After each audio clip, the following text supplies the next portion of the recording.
nos enfants.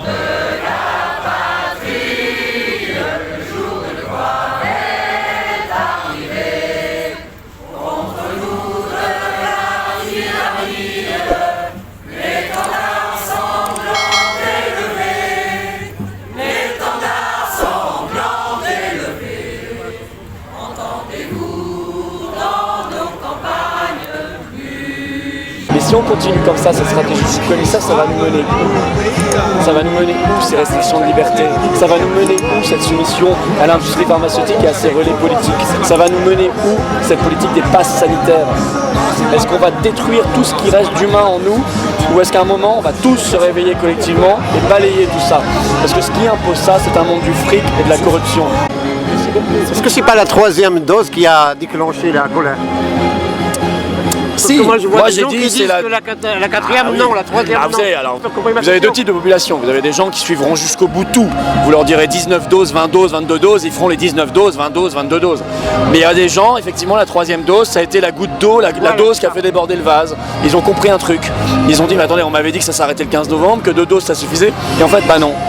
Alors ils se disent, mais c'est vrai qu'il y en a quelques-uns qui nous avaient alertés à l'époque. Et à l'époque, ils ne nous croyaient pas. Maintenant, ils nous croient. Donc ils nous rejoignent dans les manifestations. Donc Raoul a raison, en fait. Il dit Raoul. Bah oui, sur ça, mais il n'y a pas que lui qui a raison, il y en a beaucoup qui ont raison. Ça qu'ils avaient dit à la fin de la Seconde Guerre mondiale. Aujourd'hui, on doit crier Heil Pfizer. Ça rappellera peut-être quelque chose à d'autres gens. Et pourquoi devant l'ambassade d'Austrache? Tu fais du jeu de mots là. Le jeu de mots, les foules haranguaient Hitler en disant Heil Hitler. Aujourd'hui, on doit dire Heil Pfizer. Parce que derrière, il y a Pfizer. Donc Heil Pfizer, c'est très proche. Parce que l'Autriche reconfine les non-vaccinés et que c'est quelque chose qui est absolument inadmissible, c'est un apartheid épouvantable. Donc on veut à la fois soutenir le peuple autrichien et en même temps alerter les Français et les autres peuples en disant il ne faut pas que ça vienne ici, il faut se battre contre un monde qui est devenu infernal, qui est un monde de ségrégation et en plus c'est totalement inefficace du point de vue médical. Est-ce que c'est pas un laboratoire là, l'Autriche? Ça veut dire que si ça implique... Il y a beaucoup de laboratoires dans ce covidisme. L'Australie est un laboratoire de la violence contre les peuples. L'Autriche un nouveau laboratoire, effectivement. Dis-moi pourquoi tu le soutiens. Pourquoi tu le soutiens? Pourquoi tu soutiens Philippot? Qui voit que les peuples... Ce qu'il y a, c'est que je vais lui en parler quand même par rapport à ce qui se passe actuellement. Puisque c'est un peu injuste de voir que ça part à un niveau vraiment extrême.